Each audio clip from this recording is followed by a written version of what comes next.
BetOnline remains your number one source for all your sports betting this season. Everything from pro and college basketball to UFC, MMA, and more. What's up, y'all? It's your man Lloyd Spence, and you'll always find the latest odds, team matchup info, player news, and game trends at BetOnline. With live betting options, free contests, and live scores for almost any sport or game imaginable, BetOnline is truly the fastest and easiest way to bet all your favorite leagues and events. Now head to the website today and use your mobile device to join and receive your 50% welcome bonus with your first deposit. Make sure to use your promo code BELIEVE, B-L-E-A-V, to receive your rewards. That's betonline.ag. That's where the game starts. You tell them the Noisemaker sent you.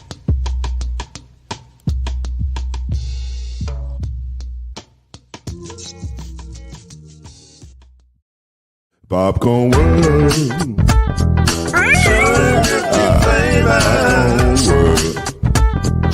Popcorn World. Yeah.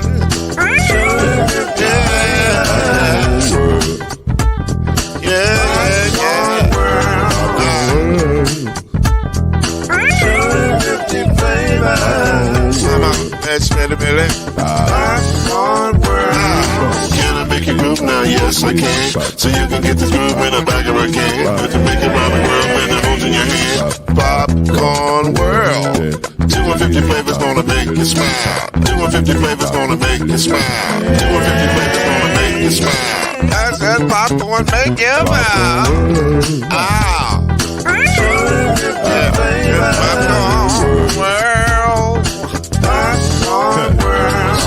Popcorn World. Popcorn World. Popcorn World.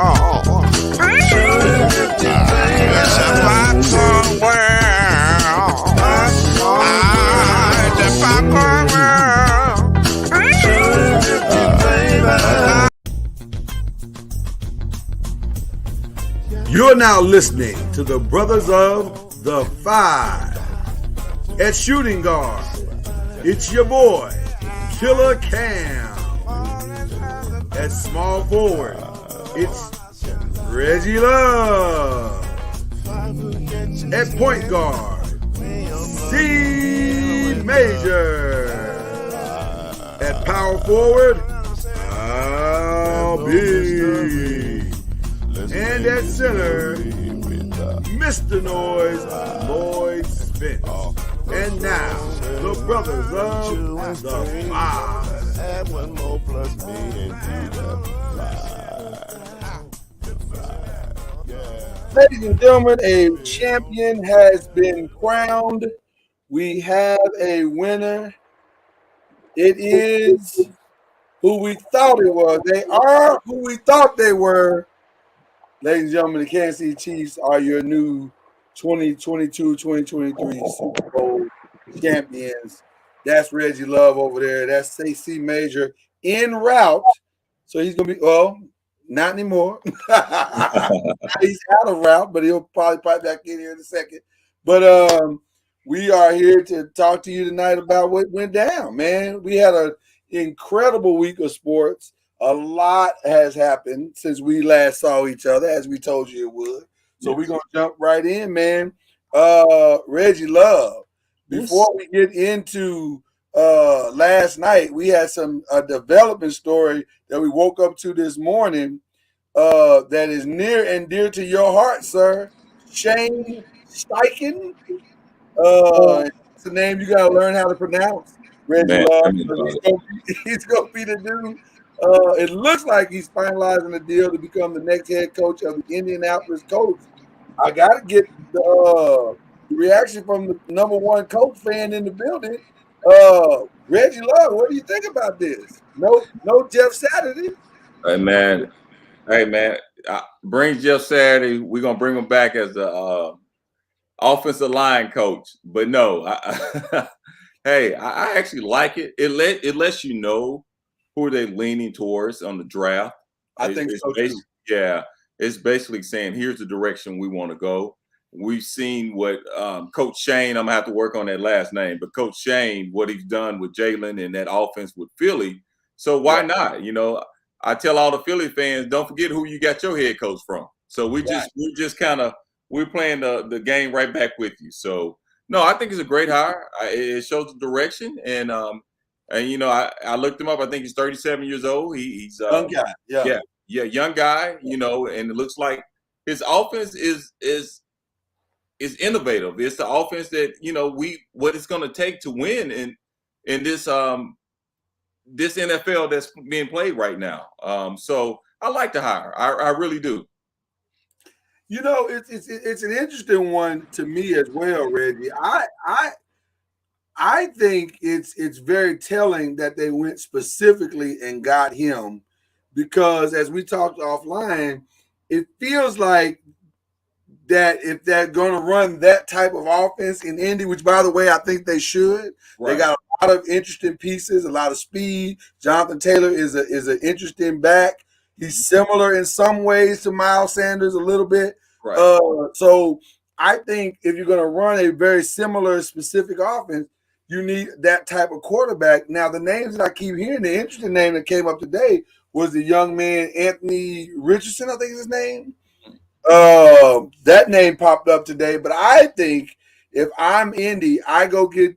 This is a reason why I would probably go get Bryce Young Right. because or CJ will be your back. Or CJ, right? Very similar skill sets, but you definitely want that type of running back. I'm sorry, that type of quarterback playing the position that has some mobility, has some speed, can throw outside the pocket, makes reads, that kind of thing. So, but I think it definitely is a signal to a very unique shift in Indianapolis. Indianapolis has never had this kind of offense in their history. So this will be very, very different. Chad, you with us, brother? Yes, sir. Yes, sir. I'm with you All right, guys. in the building. We're talking about the developing story of the new hire. Man, I agree with you guys, man.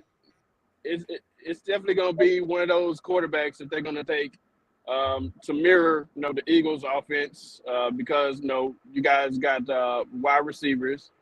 You got, Alec Pierce and Michael Pittman and I think Paris Campbell, over there. And got a better running back than the Eagles do. So I think, it'll be in your best interest to mirror what the Eagles are doing and, get one of those, Stroud or, the other quarterback to be able to, lead you guys. Y'all still going to suck, but I think y'all be better. Hey, man, you can hang them up now. Thanks, Chad. We appreciate your comments. We'll see you next week, man. That took a shot, didn't he? That took a shot. Well, hey, it wouldn't be a Cowboy fan if he didn't take a shot. It wouldn't be a Cowboy fan. That took a shot. So, and here's another thing that's also developing. I didn't put it up there, but the other defensive coordinator for the Eagles is also interviewing tomorrow for the Cardinals job.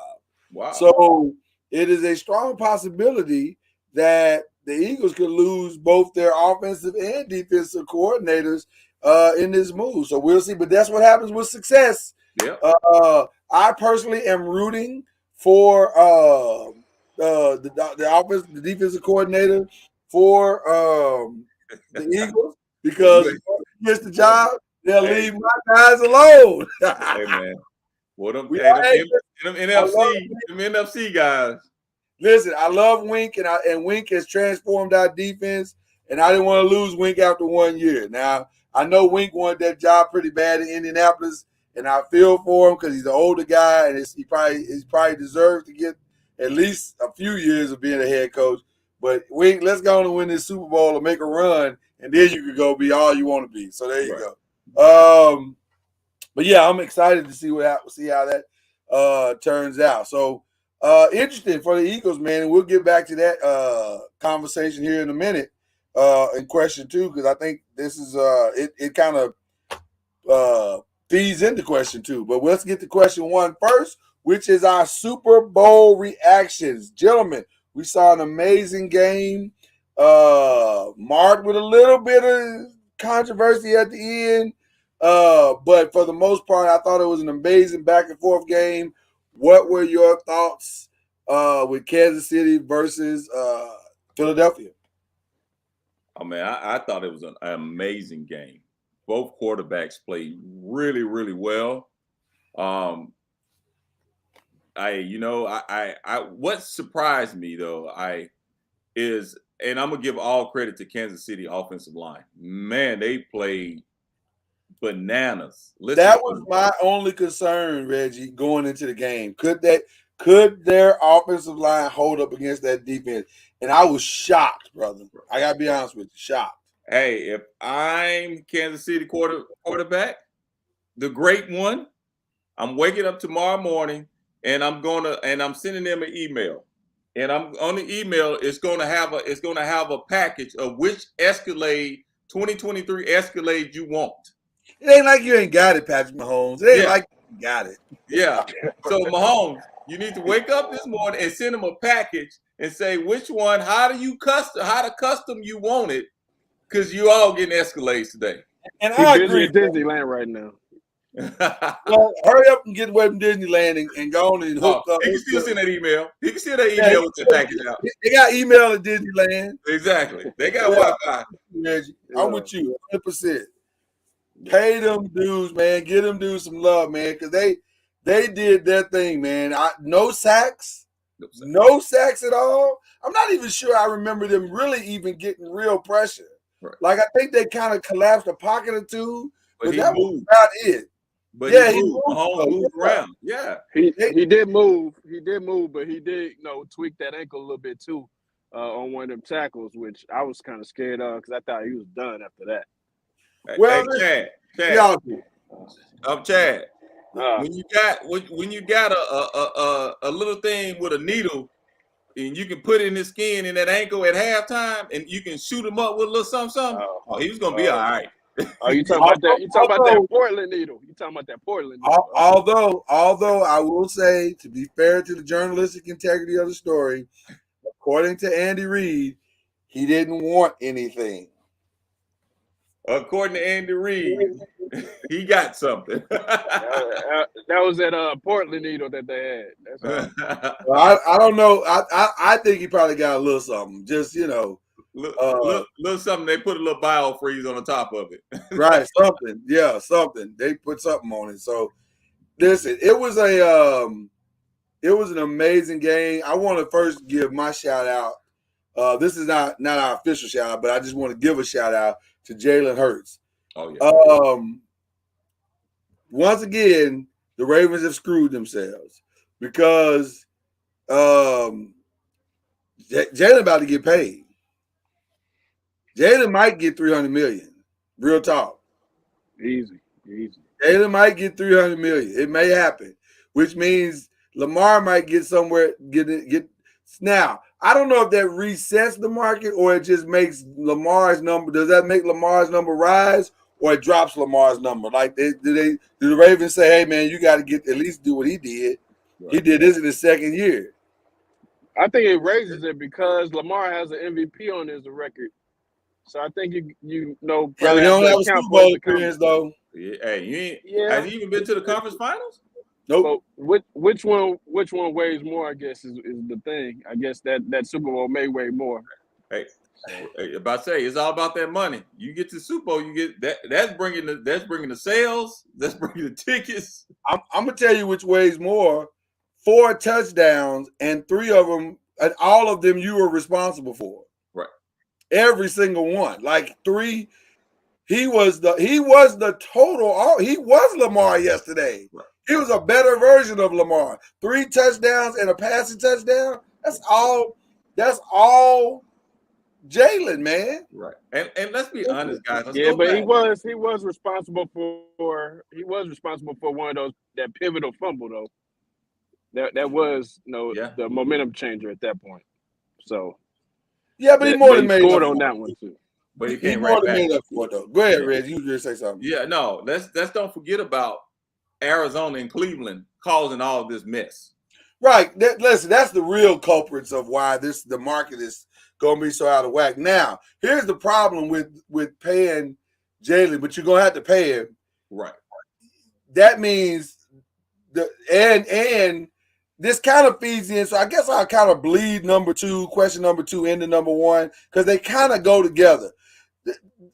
The good of it is Jalen's gonna get his money. We are pro get your money on this show. We cannot state that enough. But the problem with it is now you can't pay everybody.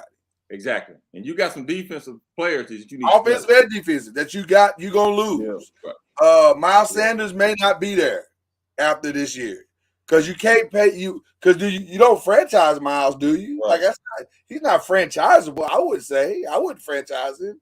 Yeah. So I don't know what they got some really tough decisions to make in Philadelphia this offseason. So, but before we get deeper into that, I do want to compliment Kansas City for an amazing second half, man. Talk about second half adjustments. That was insane. Like they came out in the second half, 4 possessions, 4 scores. You can't do it no better than that. Right. You can't do it no better than that. But that last score, we got to talk about. Team in the second half. Huh? I said they look like a totally different team in the second half. Oh, yeah. Totally different team in the second half. They made their adjustments, yes. Well, we got to talk about that last play, though. The last most controversial part of it, James Bradbury. He's got Juju Smith-Schuster coming off the line. He grabs him a little bit on the jersey twice, and that was enough to get the holding penalty. And that was that. The reason why it was such a big deal for those who've been hearing it all day and you don't quite understand it, it wasn't the fact that it was the fact that it ticked off so many seconds off the clock and it killed the clock. Any chance of clock that the Eagles would have had to try to do something, because the Eagles were very content to let the Kansas City Chiefs score and try to get the ball back and try to have time to go down and do something. And they'd have had if they'd have let them score, they'd have had about a minute and 30 seconds or something or so to try to do something. Well, that all went out the window with that penalty. Guys, do you call it? Are you okay with it? Are you okay with the ending? Here's the fact is it was a hold. There's no ifs and buts about it. It was a hold. Yeah, and here's the problem with that. See, if we go back in the beginning parts of the game, they got away with a few of those holds, and I guarantee those coaches was in that referee's ear saying, "Hey, watch the hold, watch the hold, watch the hold," and he's hearing it all the time. So sooner or later you're going to get caught with it. The question is, to me, that's not the question. Mm-hmm. The question that people are, it was no, it was a hold. The question is, do you call it at that time or not? Well, you can't. That's objective to how that referee feels. I mean, at the end of the day, you probably ask 9 out of 10 referees, and they say it's a hold, they're gonna call it. I don't. You don't blame the game on that. It was a clear hold. Even the defensive player said it was a hold. It was a hold. So, if it's a hold, you call it. Yeah, you got to call the game. You got to call the game fluid. And no, it was blatant hold. It was blatant. You could not. I don't think you could not call that play at that point. So I agree with Reggie. It was definitely a penalty. The player said he did that. So, like you said, it didn't necessarily change the outcome, per se, because there's a lot of things in the game that did go wrong. So I feel like that play was justified as far as what they called, man. But Lord, let me add this to it. See, people are not talking about this either. They got beat twice for touchdowns on that same route. Right. So that's what. Let's talk about that, because that's why he held. That's why he held, because he got caught up in it.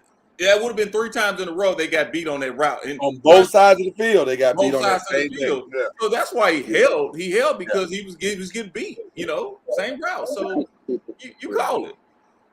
I do hate that they called it, only for this reason, that it would have been interesting to see. Because number one, it would have been interesting to see if Butker could have made a longer kick. He had just missed a kick earlier in the game. Yeah, he cost me $50.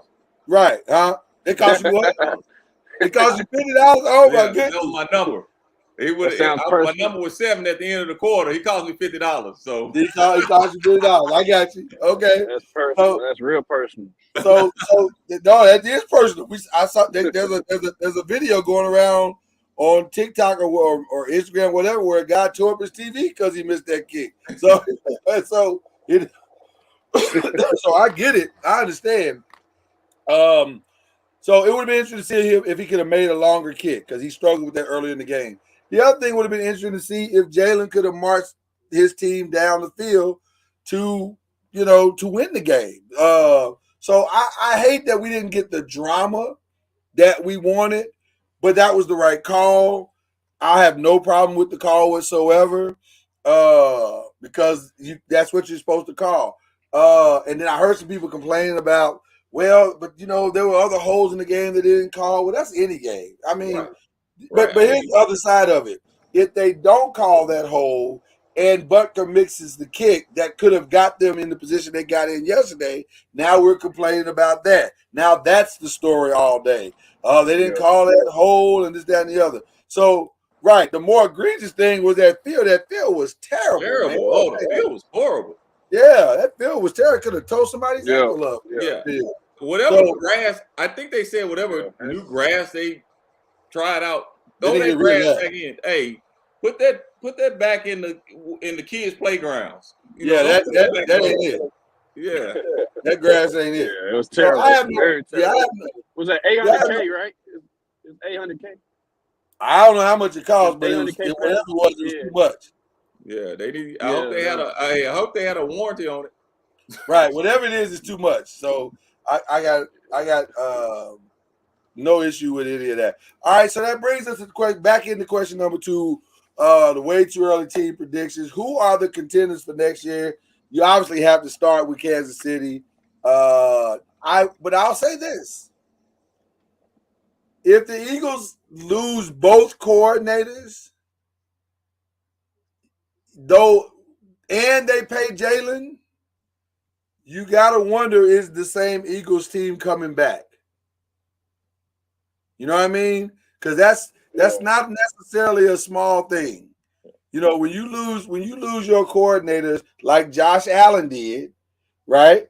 Josh Allen was not the same player this year without Brian Daboll. So it matters, man. Who's speaking in your ear? Who's helping you see the game the right way? That matters. So while I will give a nod to Kansas City, who sit in a great position to come back and do it again because they've already paid their quarterback and they got a ton of cap space and they're all young and they ain't got to really pay nobody right now. I don't know who I would go to in the NFC. Pastor Core said he said they're gonna run it back. Okay. Well, you know what? The only issue with that is Cincinnati. We're not talking about that. They beat Cincinnati on the field goal, and a play or two that goes the other way, we'll be talking about Cincinnati won the Super Bowl, right? Or the opposite, or Philly won.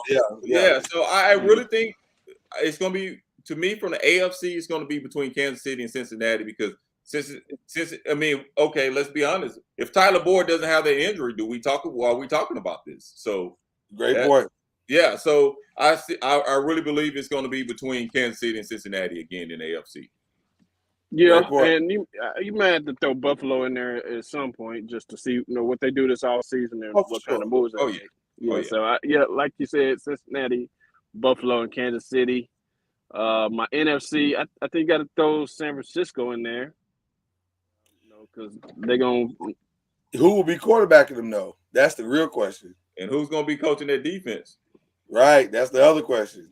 That's a good question. Yeah, but I think they'll give it to Purdy, man. I think Purdy is gonna be the quarterback going over. Well, one thing about it, Purdy will not be available until sometime between July and August. So Trey Lance's job to lose. So if he does what he's supposed to do in OTC or the OCT, what is it, OTC? Here in March and April, if he does what he's supposed to do, it should be his job. He's the guy that they leverage the some of their future on. to do what he's doing, to be the starting quarterback of that team. So it's his job if he wants it, but we'll see how it goes. Let me say this to Pastor Cord about the run back. Here's a stat for you as it relates to the NFC East. In the last 18 years, no NFC East team has won it back-to-back division title. It has not happened. I don't know why that's the case, but it has not happened. Hey, Chad, you see you're trying to open that for them Giants. You notice that. I am. You know what he's trying to do. Well, listen, I am opening up for us because we do have 11 draft picks this season and a lot of money. So we're gonna look different. And that I think that kind of stuff matters. So and then that's another question. Who's gonna be the new quarterback in Tampa? Is it gonna be Derek Carr? Derek Carr said he is not gonna take a trade of any sort. So they're gonna release him. They're gonna have to release him. They're gonna have to release him with his $40 million. Right, and he'll have a choice. $40 million. $40 million. He's gonna take $40 million with a new team. Right. So I ain't mad at him. So then what are the Jets gonna do? That's another one. Because I'm gonna tell you something, man. The Jets might be a quarterback away. They might be. Because they got the defense and they got some good pieces on offense. So if they can get a quarterback, that whole AFC East team situation looks a lot different. So I don't, man, it's gonna be. Listen, that's what makes the NFL so amazing. Every year at this time, when the Super Bowl's over, you hit the reset button and everybody has hope. Right. It is. Hey, exactly. everybody we probably know a lot more after the draft, though, too, as far as what kind of draft pieces everybody gets and how they plug in.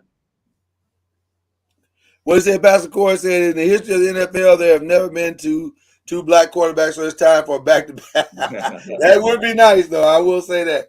That would be nice. That would be nice. Put Dak in there. No, that's down. That's hey, didn't I tell you to come back next week? Didn't we talk about this, Chad? Let's move on to question 3. well, as we move on to question 3, we have breaking news, and it's not good. It's Zion Williamson will be out, according to Woj, well past is the words he used, the All-Star break. He re-aggravated his hamstring trying to do a ramp up to get back. They say he will be reevaluated several weeks after the All-Star break. And I think that brings us perfectly into question 3, because what are your overall free agency reactions? And I want to start with the Pelicans, that they didn't do anything. I'm a little shocked that they didn't do anything. Like, you know what you got. You know you just lost 10 games in a row practically. You got to get some security from somewhere. So I don't know. I don't know what they could have done, but there were moves that could have been made. Well, maybe they were making some moves. I always try to think on the positive side. They were trying to make some moves, and the deals couldn't get done. That may be true, Reggie. You might be right. I would have. It would. I don't know, man. I hate to see this team. This team to me is really talented, and coming off of what they did last year, it would have been nice to see them build in some way off of that. Because what's confusing to me is that they were playing well without Zion last year.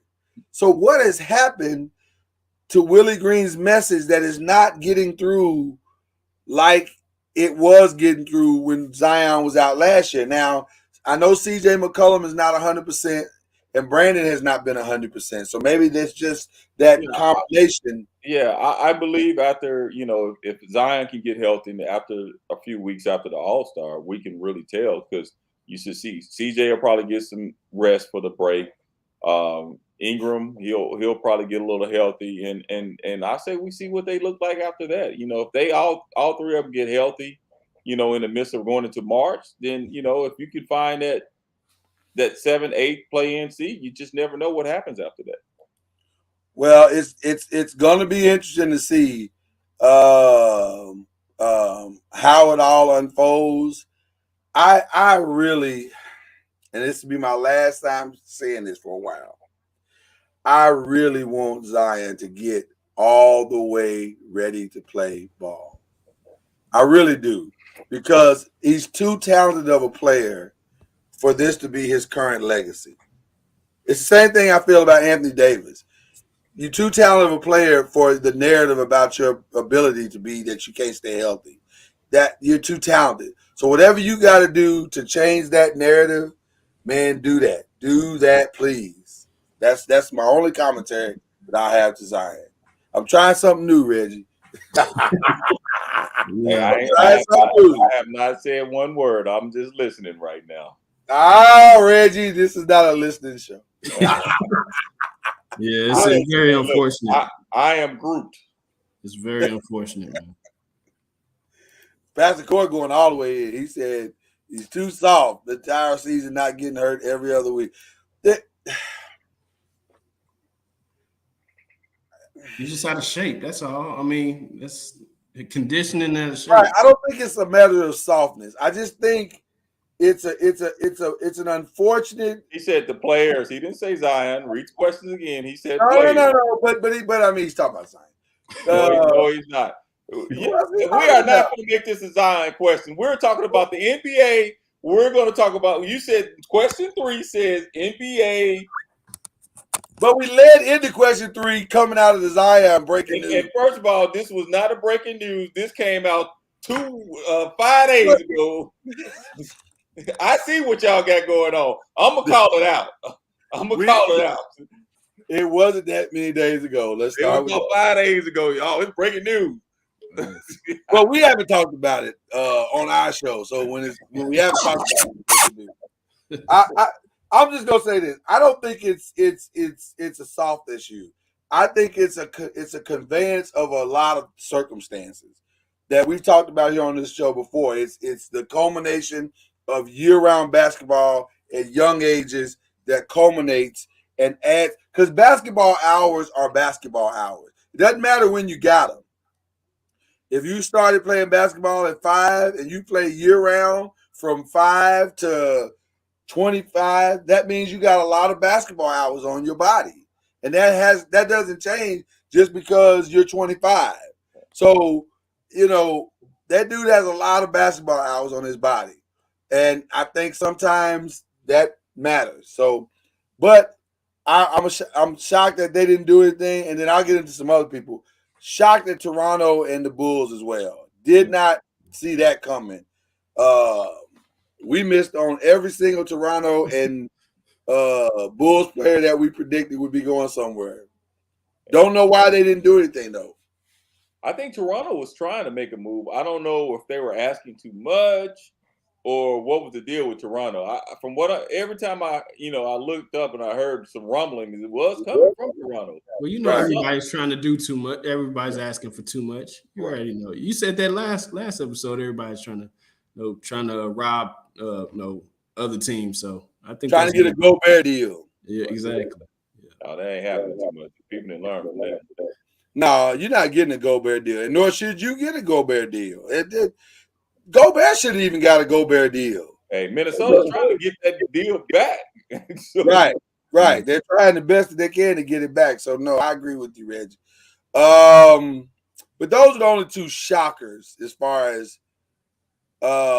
people who didn't do anything. Now, as far as people who did do something, I mean, obviously, the biggest shocker of all was the way that the KD situation unfolded. Although we did predict that here on the 5, we literally predicted that was going. And now they're adding Terrence Ross to that roster, which is a phenomenal buyout. That actually is not a bad Mikal Bridges substitute. Right.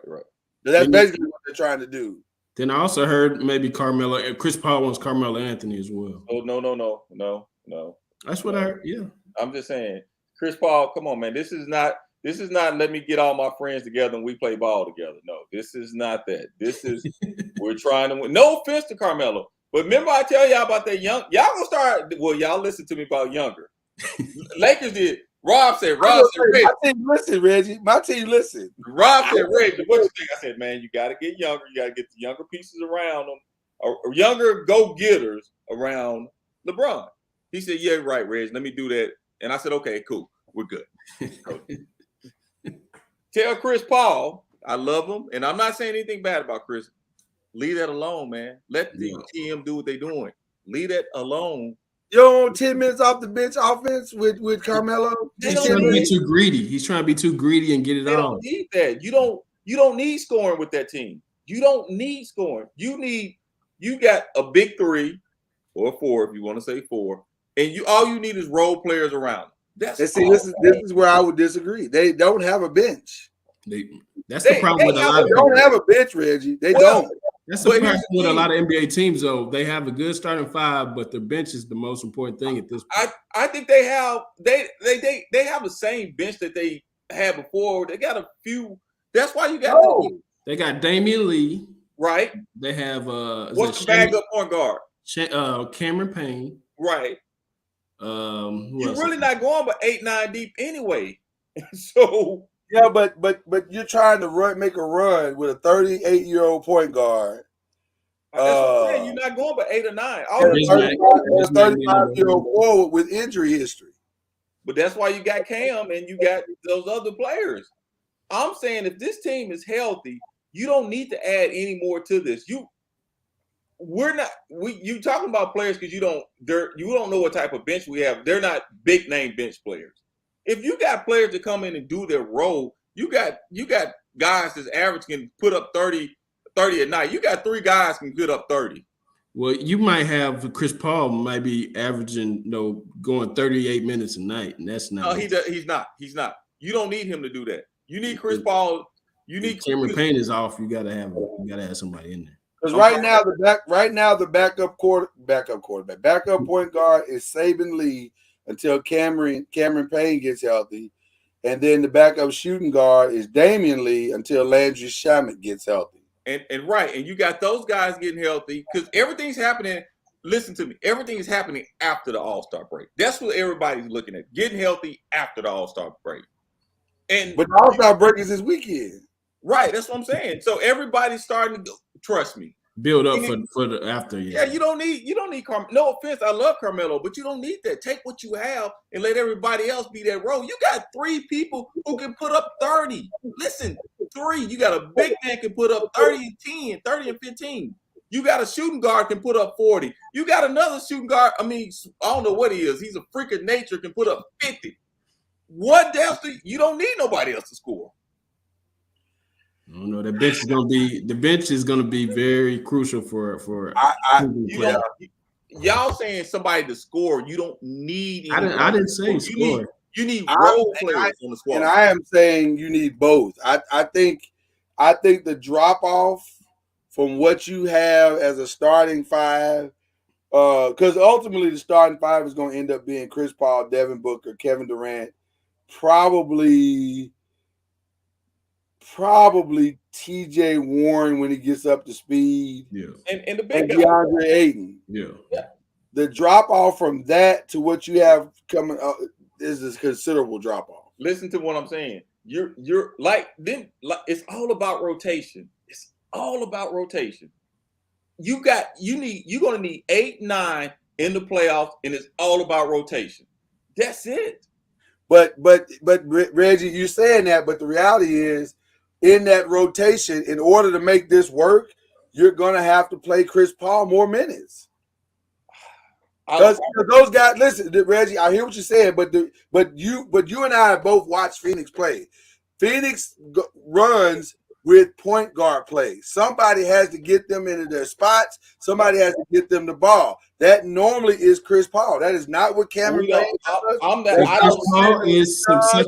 Chris Paul is susceptible to injury later in the season. Okay. I guarantee 30 minutes at the most for Chris Paul. I'm not saying, listen, I'm not disagreeing with you on the Carmelo Anthony thing. I just think the Carmelo Anthony argument. I don't think we realize the impact of importance of coaching and rotation and things like that. For example, that's what Golden State is so good at. Golden State knows when to bring players in and when to bring players out. When to bring you may have 2 people in who's a scorers and 3 people around them to do the little things. It's all about the rotation. But that's my thing. again, they may make it work. Listen, the irony of this whole conversation is that all of the teams that made trades have the same problem.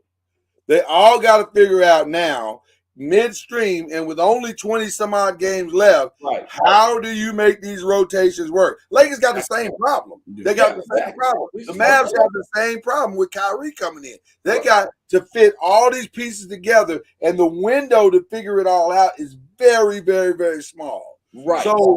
Right. So I'm not saying you're wrong. I'm saying I don't know how easy it is for any of these teams to make it work. Yeah. Right. Yeah. Because it's because you're right. It is going to be coaching and rotations and everybody accepting their roles, but some roles are going to dramatically change, and the expectations of those roles and the minutes behind those roles are going to dramatically change. Like some of these Suns players don't play the kind of minutes that Cam Johnson and Mikal Bridges were playing. Yeah. Right. So now they're going to be expected to play 20 minutes when they were used to playing 10 minutes or 5 or yeah. I mean, well, they brought in, they lost 2, but they brought in 2 more. Well, the Terrence Ross thing is huge. Let's just call that what it is. That's going to soften the blow considerably. Yeah. And so if Terrence Ross can step up, TJ Warren can step up, and Damian Lee, who has championship pedigree, can get consistent, that might be enough to stem the tide. And then somebody else come in. So who else came with KD from Brooklyn? KD wasn't the only one. That was TJ Warren. That was TJ Warren. Right. Yeah. So if those three can step up, then I think they got a great shot to stem the tide. But again, same problem that the Lakers have. Let's go to the Lakers real quick, because Lakers are not exempt from this. Lakers did more roster tearing up than Phoenix did. Yeah. They sent off Russell Westbrook. They sent off Patrick Beverly. They sent off Thomas Bryant. Thomas Bryant, which, by the way, Thomas Bryant actually asked to leave, because he wasn't getting enough playing time, which I think is insane. But I digress. I mean, you listen. You do what you think your career is telling you to do. So I ain't gonna knock another man's whatever he feels like he should be doing. But I think that's going to end up being a mistake in that, because he went to the Nuggets, and guess what? You're backing up Jokic. You ain't gonna see much time there. Yeah. So you probably gonna see less time. But anyway, but the Lakers lost Damian Jones, Juan Toscano. Although Juan Toscano really wasn't paying that much, but still they gotta bring in a whole new. They bring in D'Angelo Russell, Jared Vanderbilt, Malik Beasley, Mo Bamba. They bringing in a whole lot of pieces that they now have to kind of figure out what their rotation. And by the way, their chief piece ain't playing right now. Yeah. He may play Wednesday to get them to start getting acclimated to what this is all supposed to look like, but they got the same problem. Yeah. Mm-hmm. And like I said before, and I always said that it's the healthiest team usually is going to be the one that we really talk about, and especially in the West. The West is so tough and so loaded right now. It's really going to come to gelling and health. Yeah. So if you can get them two together, then you can come out. It's any given game. Is Ja still good in the West? Who? Ja Morant. He said he was good in the West. Is he still good in the West? He's not. He may not understand that he's not, but he's not. I didn't think so. Because here's the reality. Based on the standings as they stand today, let's look at the standings real quick. Matter of fact, we'll just bring those standings up for everyone to see. How about that? Based on the standings today, in the West, it's Denver, Memphis, Sacramento, Dallas, Phoenix, and the Clippers in the top 6 spots, with the Pelicans, the Timberwolves, the Warriors, the Thunder, the Jazz, Portland, and the Lakers right in the mix. Now, I'll say this. Based on what I've seen, and tonight's going to tell us a lot with the Lakers and the Blazers, but if the Lakers can make that thing gel the way it looks like it could, because they look pretty good against – they look like a totally different team against the Warriors. Exactly. A totally different team. Exactly.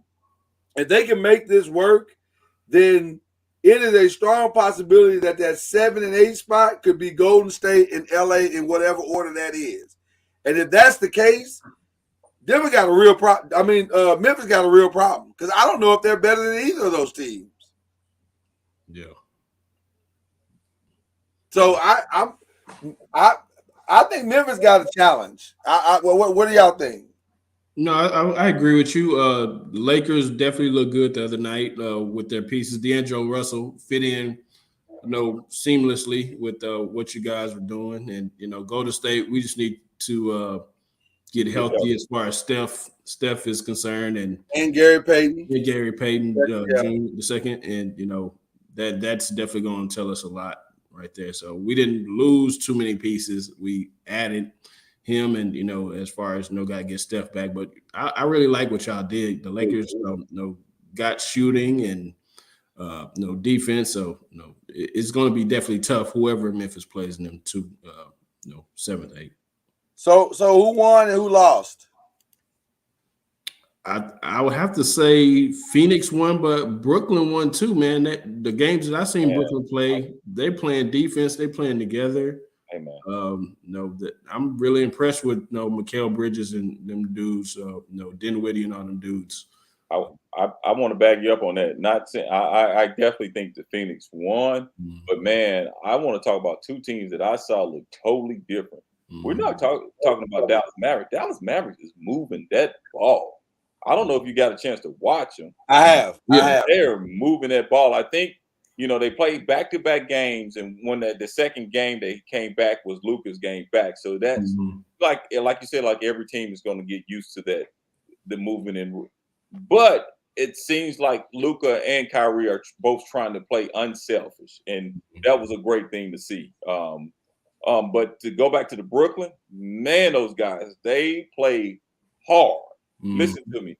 They play hard. They long, and they got 100 draft picks, and you never know what rising superstar can come out of a team. You just never know. No, we may look back here in 2 years from now, we saying two guys from Brooklyn are superstars. You just never know, and I love that about them. So yeah, I mean I like all the trades. To be honest with you, I don't think nobody made some moves that I really didn't like. I think everybody did well for what their situation cost them. Because Brooklyn, you can say, oh, they lost everything, but man, they had to lose everything. Look what was going on in that system. Right. So, I mean, they hit the reset button, and they did a great job hitting the reset button. You're not going to find, hell, you left better than my Spurs hitting the reset button. I'm just calling it like it is. I don't know if anybody lost. Lost might be too strong of a word. I would say I don't understand what they did, and that would be the only team I don't understand what they did is Portland. Like, I love Matisse Thybulle. I think he's a phenomenal player and certainly a great defender. I just don't know why you traded stuff for him. Like, I don't know. That was a weird trade to me. I didn't get it, but maybe maybe that's one of them trades that you say down the road you're gonna see what we're trying to do. So to me, I wouldn't even give them a grade. I'd give them like an incomplete because I think there's something coming in the summer that they probably see that the rest of us don't see. Like I'm gonna give Rob credit. Rob said he had this plan for a while, but he knew he had to work it slowly and quietly, and so shout out to Rob, whether he had it or not. He worked it. He did well because that we've talked about it all season long. That Russell Westbrook contract was an albatross. And so, to be able to get rid of that and then get the level of quality players that you got back. Because Reggie, one thing that I have commended you on and will continue to commend you on for saying y'all need to get younger and y'all need some guys that can play their role. And that's exactly what they got in Vanderbilt, in Beasley, and in Bamba. Those are three guys that just don't do their job. Right. I think y'all set the tone with that Rudy Hachimura trade. The first that's what set y'all. That was also. I mean, that's also a good pick. So I think a lot of teams got this was a really good trade deadline because teams went and got what they needed. They got they got what they needed. Now, I'll say this, and I'm going to kind of stand on this a little bit. I do think Phoenix kind of pushed the chips all the way to the center. Right. This is not a we trying to build for the future move. They're saying within the next 2-3 years, we plan on hoisting the trophy. Yeah. And maybe it works, maybe it doesn't. But boy, they are gambling at a high level. Hey, and man, let's don't forget about Milwaukee one move and Boston made one move. Then Boston, who did they get? They got what is that? shooter Mark Yeah. Mark, what was the name? Like Mark Didn't he have a good game the other night against Memphis? Or did he was good. He was good. Hold on, I'll tell you his name here real quick. It's a weird Muscala. Mike Muscala. I don't know why I couldn't remember that name, but yeah, Mike Muscala. And man, while they're trying to get healthy. They're trying to get healthy right now. While we're talking about the West, them Milwaukee mm-hmm. and Boston if they're healthy,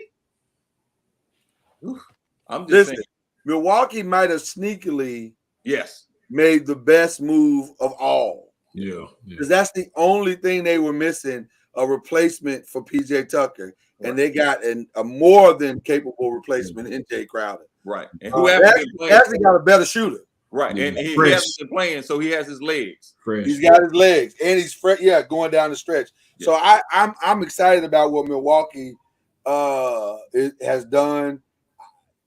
Right now, if I had to pick coming out of the East, I would probably go with Milwaukee. I just think they got too many pieces, and Boston doesn't have a Giannis answer. Right. They just don't. I'm sorry. No, go ahead. No, for me, I want to see if Boston took that maturity step. Right. Mm-hmm.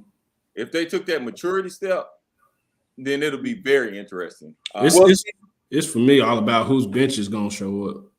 That's whoever's bench is going to show up. I think Milwaukee might be the deeper team. So, well, to your point, Reggie, here recently they said, I heard something, the stat today that they said Boston has shot 65 threes over the last 2 weeks or whatever. And everybody's like, man, they're shooting it at such a high level. I'm gonna be honest with you, I don't love that. Right. That's not who they are. That's not their identity. Right. Their identity has always been defense. Mm-hmm. And if they think that they're a 3-point shooting team that can compete with other teams from the 3-point line, I think now they did get better in Mike Muscala, and Grant Williams shoots them decently when he's wide open. But I don't want Jason Tatum and Jaylen Brown falling in love with the three. I don't want that. If I'm Boston. Yeah, they're missing their general though. We got to see how they Marcus, and that might be right. Well, so I'm gonna hold judgment off until Marcus gets back. But if I had to, if you twisted my arm and said pick somebody today, I'd probably pick. Yeah, it's a tough one. So yeah. Is Jaylen Brown gonna be out? What's going on with his face? So they're trying to get him. I think the last I heard, they were trying to get him a mask to wear.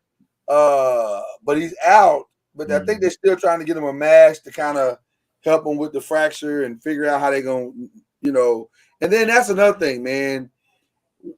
Once you get the mask, you got to get used to it. And about time 2 games in, he's taking it off. Yeah. He's got a little bit of a journey to go on with this whole experience. So it should be interesting to see what's going to happen with that. But I'm excited about the whole thing, man. So the All-Star. This is All-Star Weekend. We'll see what happens at All-Star Weekend. It should be interesting. A lot of guys are not playing. And so it's going to be a little bit anticlimactic. Anybody in the dunk contest? That's the only thing. I have not heard. The dude from that was playing with the Lakers, Mitch McClung. Was it? McClung? Oh, from Georgetown? Well, he went to Georgetown to Texas Tech. Yeah. Okay. That's the only person I'm excited to see what's going to happen. Man, times have changed. Yes, they have. It's going to be. I think I'm not going to get excited about any of that this weekend because it feels like a lot of guys are not going to be there, and the guys that they should be there, they're not coming. They've already opted out. So, like Aaron Gordon said, he ain't coming, and Zach LaVine's not coming, and just a lot of guys aren't coming. So I think we're just going to have to accept the All-Star Weekend for being whatever it's going to be. But the real excitement is going to be post All-Star, post Sunday, when the season gets started back next Wednesday. And this stretch, this is gonna be a really, really interesting down the stretch, man. I cannot wait to see how these teams adjust after the All-Star break and how fast they can pull it all together. And then next week, I will announce to you guys, everybody who's watching now, we will start to get into the college ranks. Because if ever there was something that was wide open, is college basketball right now. It is wide open, except on the women's side. All roads to the title lead to South Carolina. As usual. I mean, goodness. They sent a very clear message yesterday. All right. So that's all we got, man. A great Super Bowl we had, a great Super Bowl performance. Shout out to what's my guy who sung the national anthem? That brother sung. Listen, whenever you're ready, y'all let me know, and we'll just go ahead and send Chris Stapleton the crown of live performances, because he don't have no bad live performances. Brother, we ain't talking. Hey, I don't hear enough people talking about him. How he sung that national anthem, brother. Woo! It was good. I mean, just clean and powerful, and just woo. He had a little bit of soul, that old. Oh man! Did you see him when he was with Stevie Wonder on the Grammys though? Oh, I did. I saw that. That was set it off right there. Go check that out on YouTube if you hadn't seen it. I'm going. Hey, as soon as we hit in, I'm going to see it, because he had that. I heard him. You know, I've heard of him sing before, but right. Like he did that national. He had that soul in him, man. It was. Yeah. I will go to my grave saying Chris Stapleton either got a slew of black friends, or he got a black mentor or something, because brother, he got, like you said, Reggie, he got the soul, brother. Yeah. He sings from the depths of his, he's bad, man. Shout out to Cheryl Lee Ralph. I know she caught a lot of flack for singing Lip Dairy Voice to Sing, because racist going racist. So that's just how it is. Yeah. But who forget all that? She did a phenomenal job. So did Babyface singing "America the Beautiful." That was awesome as well. I did not like any of the commercials. They were okay. The flag football one was kind of. That one was all right, but that was a remake of basically a remake of the one they did for the 100th anniversary. So it was fine. I mean, there was a couple of decent ones, but none of them were like memorable. Yeah. I like the ones with messages though. I really did like that. Yeah, now Jesus came through hardcore on some stuff this year. Shout out to Jesus. Hey, we need a lot of them, brother. We need shout out to Jesus. Jesus came through. But yeah, it was an interesting Super Bowl experience, and I think we all enjoyed ourselves tremendously. So with that being said, you guys got any shout outs you guys want to give out? Man, shout out Dak Prescott, man. He came through with a trophy that the Eagles didn't get. So are you financially obligated to shout out a Cowboy every week? Is that what's going on? Or a Warrior? I don't know. May have a under table deal. I know we leave it, but you asked me about Indy, and he had to bring up the Cowboys. Ain't nobody care about the Cowboys. Y'all sitting at home just like we were watching the game. Hey. Ain't nobody. Sometimes, you know what? Let me tell you right now. Sometimes we do not care about the Cowboys. We just Cowboys and Indy in the Super Bowl next year. Cowboys and Indy in the Super Bowl next year. Well, I will say this: Philadelphia definitely stayed on brand, because as soon as Dak Prescott and DeMarcus Ware came out there, they tried to boot him out. Yeah. So Philly stayed on brand, boy. They said, we don't care. We Philly. We'll never give a Cowboy credit for nothing. Crazy. And just shout out to the Kansas City Chiefs, Eagles, Patrick Mahomes and Jalen Hurts. Yeah. It was one for the books, man. Two Texas quarterbacks that are black is one for the books. So and shout out to them for the way that they carried themselves throughout this entire process, the honor and the dignity and the respect for the game that they carried themselves. Shout out to both those brothers, man. That was shout out to Pat Mahomes Sr. too. Yeah. Him and T Morant, they kind of running neck and neck as them dads that just hey man, sit down somewhere. Shout out to LeBron James for breaking the Kareem's record, man. Yeah, man. Hey man, and what he put about his family. That's Yeah. what's more important than that, man. Yeah. We need to see and hear more positive quotes like that from men, man, and saying, "Hey, this is just a game. My family and everything else is more important than that." You know. So, man, that was amazing, amazing, beautiful. And I also want to give a shout out to the Lakers organization for honoring Kareem the way that they did. Not only just having him be an intricate part of the celebration, but also giving him a ring to commemorate him holding the record as long as he did. I thought that was classy, man. That's the way we should honor history. That's the way we should honor our legends. That's the way we should look at this GOAT conversation. It's not about who's the greatest. It's about all of them being great, and we keeping this thing called sports going forever. So, man, hey, like we say all the time, we sitting up here debating and arguing, man. Just enjoy the journey. Enjoy the ride, man. Enjoy the moment, man. And I when Chad sent that picture out, when LeBron broke the record, everybody had their phones out trying to record. Then with Jordan, when our time, everybody, we're sitting there watching the moment, enjoying the moment, man. I think sometimes we got to get back to that, man. Leave all that negative crap alone and just enjoy this ride, man. It's beautiful things, brother. It's beautiful. It really is. Yeah, it really is. Thanks. Yeah, I agree. So there it is. I hope y'all enjoyed it because I know we enjoyed it. We always enjoy it here on the 5. We will be back next week with another big show, man. And like I said, we'll be talking some college basketball. We'll be talking NBA. We'll be talking. That's what we do. We talk sports. That's what we do here on the 5. We love you guys. Stay tuned because guess what's up next? Talking Noise is up next. And we got a whole lot more to talk about. So with that being said, that's Reggie Love. It's Chad Major. Lloyd Spence. We out.